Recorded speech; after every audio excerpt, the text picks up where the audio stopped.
What's going on, everyone? Do a little Phillies talk here tonight.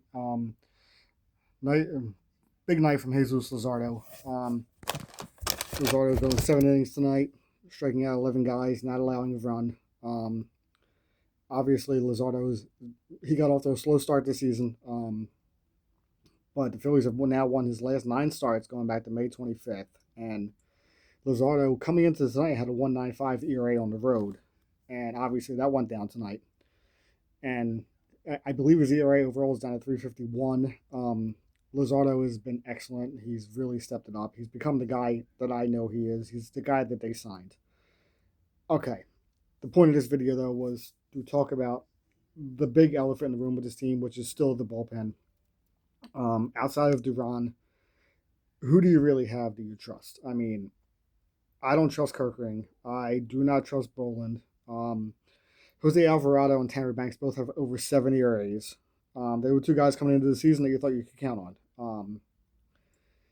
And realistically, in the minor leagues, there really is no answers. I mean, the best option the Phillies have down in the minors right now is Alex McFarland, and unfortunately, he's still at Double-A.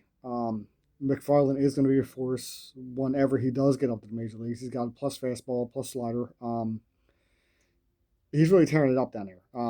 If you haven't had a chance to see him pitch, you really should find a way to check out highlights or whatever, because he's the next up and coming guy. But how do we fix his bullpen? Obviously, you cannot switch the entire bullpen at the trade deadline.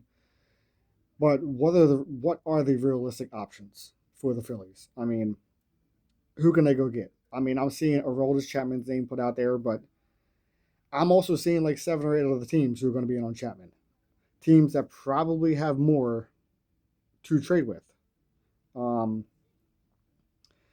Obviously, if we're looking at the trade deadline, I would go all in for Scooble. Obviously, that is big game hunting.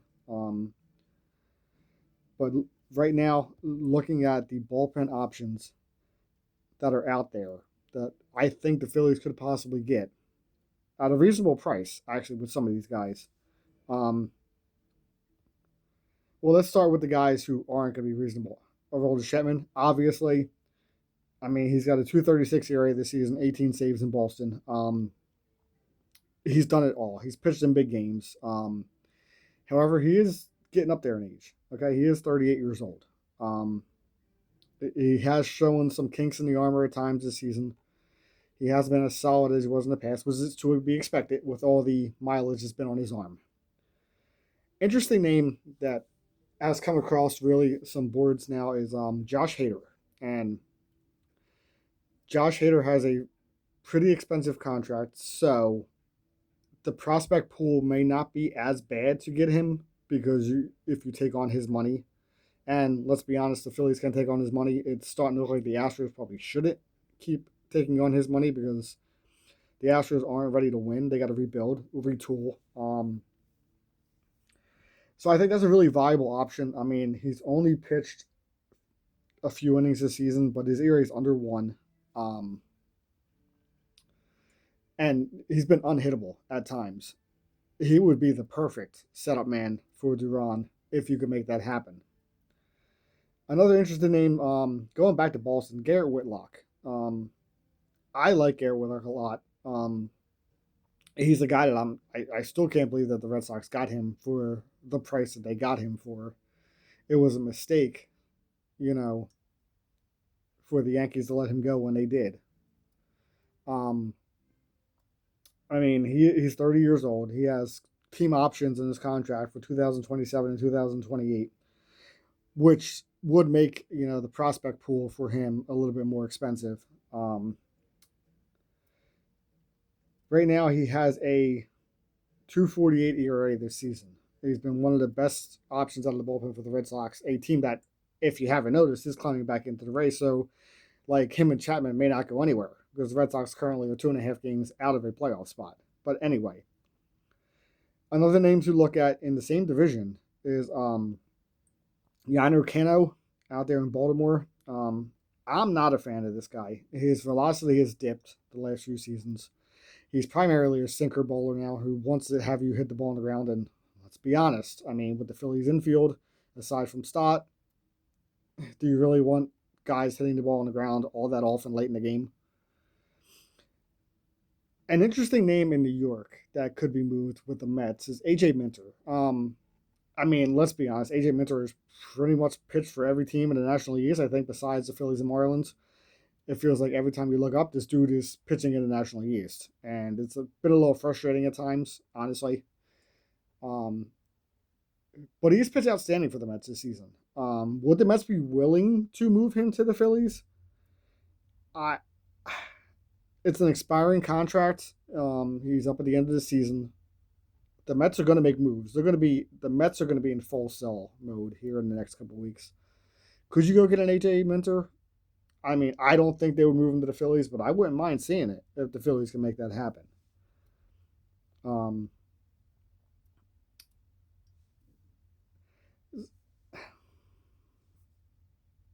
Another interesting name to look at. He's not left-handed though, but Kirby Yates.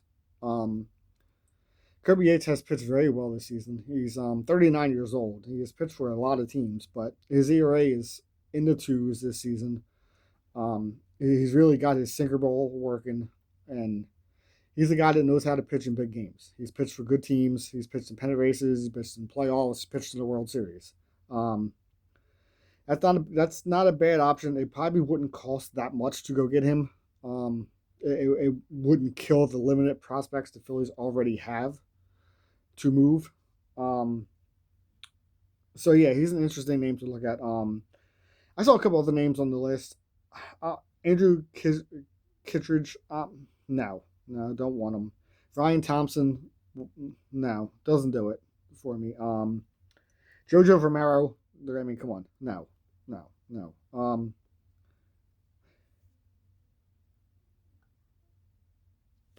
Brian Abreu is an interesting, you know, one. Again, back to the Astros again, a team that I believe should be selling, a team that I believe should be looking to the future. And again, Brian Abreu will probably cost you a couple of mid-level prospects to get. He's a guy that's got a big arm, throws high 90s. He's got good sink on his pitches. Um, he's a guy that gets strikeouts. And I mean, in Citizens Bank Park, I mean, it's not a bad thing to have guys late in the game to get strikeouts. It might cost you again a couple of mid-level prospects to go get him. That's a guy I wouldn't mind seeing the Phillies look into. Um, a dark horse name on this list that I have that I mean I've been going through different lists if you see me looking over here, but Daniel Lynch in Kansas City. Again, the team that's probably going to be selling. They're looking to the future again. Daniel Lynch might cost you a little bit more than some of these other guys because he does have years of control left in his contract. He's a guy that did not work out well as a starter in Kansas City, but has really found his footing in the bullpen. And but he realistically has had his best year this season. So it was like, how much do you trust him? But he's a lefty that can get outs late in the game. And let's be honest, I mean, not just looking at an eighth inning guy, but you need to go in some cases from the sixth, maybe seventh inning to get to Duran. I wouldn't mind having a Daniel Lynch, in the seventh inning to get big outs. You know, if you can get a combination of him and possibly a Michael Waka, put Waka in the rotation, like give you a solid fourth starter going into the playoffs. Because realistically, you can win with three, but it wouldn't be a bad thing to have a solid four. So if you could make like a deal like that to get like a Daniel Lynch and a Michael Waka from them, that wouldn't be a bad option to go to. Again, that's I actually now that we're talking about it, like if you could like combine a reliever and a starter from some of these teams, wouldn't be a bad option. Like going to Minnesota, like could you ban a trade together to go get a Joe Ryan and a Taylor Rogers? Could that be something that could work? Now Joe Ryan is going to cost you something, and I think it's worth it. I think it's worth the penny you would have to pay to get him. Joe Ryan is the star in this league, I think. And if you're not paying attention, you should. The dude's ERA is in the twos this season. He's got a hard fastball. Um, he throws that heavy ball that doesn't hit many bats. Okay. And Joe Ryan has come alive this season. He's a guy that can fill out the Phillies rotation if you can go get him. Now, I didn't want to do this video on starters, so I'll do another video looking at the starters. But if you can get a Joe Ryan and a Taylor Rogers in there, but again, I'm looking at some of these names on these lists, and Gregory Soto, no, it does nothing for me. We had it before, obviously. I was thinking, like, off the top of my head. See, the other problem with this is, I mean, how many teams are going to be selling? Like, let's take a look at that. Off the top of your head right now, if you look at the Major League standings, who is out of it right this second? How many teams will actually sit there and say that we are out of it on this day? So you figure what? In the National League, the Reds, Mets, Giants, and Rockies realistically probably have no shot and are probably selling. In the American League, you got the Royals and the Angels. That's pretty much it. I mean, in the American League, besides them two teams, everybody else is 5.5 or better or closer to a playoff spot. None of those teams are remotely going to be selling. Like I said, the Mets will be selling big time. The Giants will be selling. There is no pitchers on the Rockies you would want.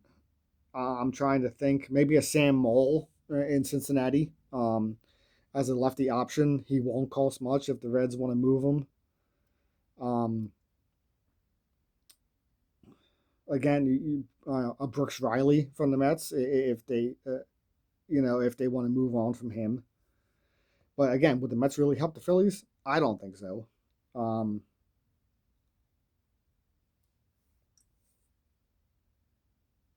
Let's see. Kansas City, I already mentioned Daniel Lynch. The Angels, realistically, I mean, as a left-handed starter, like the Angels probably don't have much you'd want to look at a left-handed reliever. Man, bottom line of this video is that there are not many options for the Phillies to go to right now to fix this bullpen. There are options there, but they're not many, and it's going to cost you. And I guess the point is, like, the Phillies have limited prospects to trade to begin with, and how much of them are you going to put into the bullpen? Because I do think you got to go get another starter. I do not believe that going into it with Aaron Nola or Ringo or Painter or somebody else in that rotation is going to be good enough. So I do think you're going to have to go get another veteran guy. Obviously, I want Scooble, but there's a Joe Ryan out there. Sonny Gray's out there. Again, I mentioned a lesser option in Michael Wacha. I don't know what Seth Lugo has left on his contract. Maybe you could look at a guy like that. But again, I will do another video on the starting pitching. But the Phillies bullpen right now is a disaster. Okay. And Jesus Luzardo, when he left that game tonight, I really didn't have much confidence that the bullpen was going to be able to get to Duran, and they only had to pitch one inning. So I was like, I was like legitimately scared going into that 8th inning that the bullpen was going to blow it. So the Phillies are going to have to come up with something here. Again, looking at tonight's game, Luzardo, outstanding. 11 strikeouts. I mean, coming off Wheeler getting 14 a couple of days ago, when your starters are going that deep into the game, getting that many strikeouts, it helps. It takes the pressure off everybody else, and it's just a shame that they can't find a way to shore up the bullpen. And it feels like we talk about this every season, and it's frustrating because it feels like every year at the trade deadline, it's like they need a bullpen. They need a bullpen, and like, how can this team not fix it? How can you not find a way to shore up this bullpen? And like, they did it with Duran. They found that piece last season. Are they going to be able to find, that hidden gem this season? I'm not so sure it's out there. And again, like, we have to August 3rd, so some of these teams could go on a cold streak and fall out of it. But I don't think there's going to be many teams like really selling out there this season. I think the Nationals are going to be buyers. As much as people fought with me at the beginning of the season, I said the Nationals are going to be much better than people thought. And look at them. I mean, the Nationals are sitting there right now, only 4 games out of a wild card spot. I mean, they're 48 and 46. Who are they going to move? I mean, why? What incentive would they have to trade off their pieces? The Padres are 5 games out right behind them. The Padres aren't trading. Now, I mean, look, Andrew Morjan, if you could give me him, it's going to cost a lot. I'd love that. I didn't add him into this video because I don't think there's a shot in hell the Padres sell. Wandy Peralta is also on the Padres. He's the guy I take. You know, again, left-hander who can get guys out. But again, the Padres are 5 games out, and look, their GM does not like to sell. He goes big game hunting, and I think he's going to go big game hunting this season. He's going to go find himself a star. It's what he does. It may not work, but he's going to go find one. I mean, the Pirates and Diamondbacks are sitting there 5 and 6 games out each. I mean, the Pirates have no incentive right now to sell anybody. The Pirates are on their way up. Actually, like, yeah, they're pretty much out of the division at this point. Milwaukee's ran away with that, but you know, only sitting 5 games out of a wild card. And the Pirates probably aren't going to be buyers, but they're definitely probably not going to sell. If it, and even with that said, like, what left-handed reliever would you want from them, or reliever period would you want from them? So I put out some names in this video. Realistically, what do I think the Phillies are going to end up looking at? They are going to make moves, obviously. But I think they're going to end up with like a combination of like a reliever who has like a 4+ ERA this season, and they're just going to throw, you know, paint at the wall and see what sticks. You know what I mean? Like, they're going to just try to find that needle in a haystack and like take a chance on somebody, because I don't think they're going to be able to move. I think they're going to have to try to find a way to get an outfielder. So that's going to take out prospects. They're going to have to get another starting pitcher in this rotation. So that's going to take out prospects. So again, I don't think they're going to want to put all their pieces into the bullpen. When, I mean, a right fielder is a must. And I'll do another video, I mean, looking at the outfielder still. I'll do a whole trade deadline video as we get closer to the deadline. It's not to August 3rd. So when we do these videos, I'll bring in a little bit more each time. Bear with me. I'm getting used to this. This is a new system for me. So, but yeah, there's not much internal hope for the Phillies to fix this bullpen. They're definitely gonna have to like become card counters to take a line from the movie Moneyball. So they're gonna have to do some out of the box thinking, I think, to fix this bullpen. But I think they got to add 2 or 3 arms to the bullpen. I think they have to. You can't just go get one and say that we're confident with that. And I'm okay with them, you know, taking a shot on a couple of guys or two, because you never know, like, who you're going to be able to go get. Again, I would love to get an AJ Minter from the Mets, but you know, the Mets will make the Phillies overpay for that guy. I would love Josh Hader, but as I just read off to you, the Astros are only 2 games out of a wild card spot. So right this second, what incentive do they have to sell? And they have arguably the MVP of the league in Yordan Alvarez, who for the life of me, I still can't believe anybody pitches to, especially with the game on the line. But again, I digress.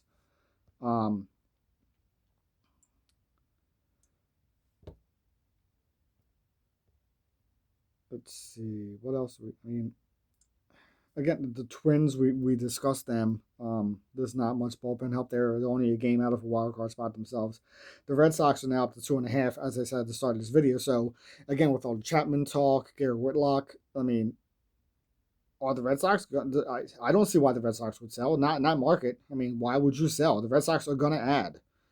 So I don't believe Chapman's going to go anywhere. I do not believe Sonny Gray is going to go anywhere. Sonny Gray has a no trade clause. The Byron Buxton talk, again, I'll do another video on that, but because I'm looking at the Twins, I think it's insane that people keep bringing him up. Obviously, we would all love Byron Buxton. Who wouldn't? want Buxton in the outfield on this team. But he has a no trade clause and has said numerous times that he's not waiving that no trade clause to go anywhere. He wants to be in Minnesota, which, by the way, I respect. You know, he made a commitment to that team. They made a commitment to him, and he wants to see it through. The Tigers are 3.5 games out, but are they realistically in it? I don't think so. The Orioles are 4 games out. They're not realistically in it. The A's are not going to sell.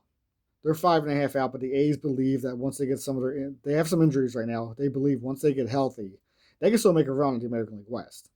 I mean, they're sitting 5.5 out of a wild card, but I mean, they are 6 games behind Texas, but is anybody scared of Texas? Really? I mean, if I'm the A's, I'm looking at that saying, no, we can catch them. You know, we can get hot. When we get all of our pieces back, we can get hot. So, all right, to wrap this video up, and this is the longest video I've done.